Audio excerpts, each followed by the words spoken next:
Hi everyone, good day. In this video, I'll be teaching you how to get story mode on TikTok. Okay, first things first, what you want to do is to open up the TikTok application on your device.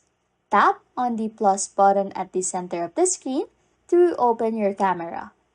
Here, you can take photos, record videos, or add text to your TikTok stories. Once you are done recording or finalizing your video or story, just press upload to story. However, if you have updated the app and still don't have the story mode, you might need to wait a bit longer. Sometimes features are rolled out region by region, so it might take a few days or weeks to reach your area. If the TikTok story mode doesn't appear after updating and waiting, it's possible that the feature hasn't been rolled out to your region yet.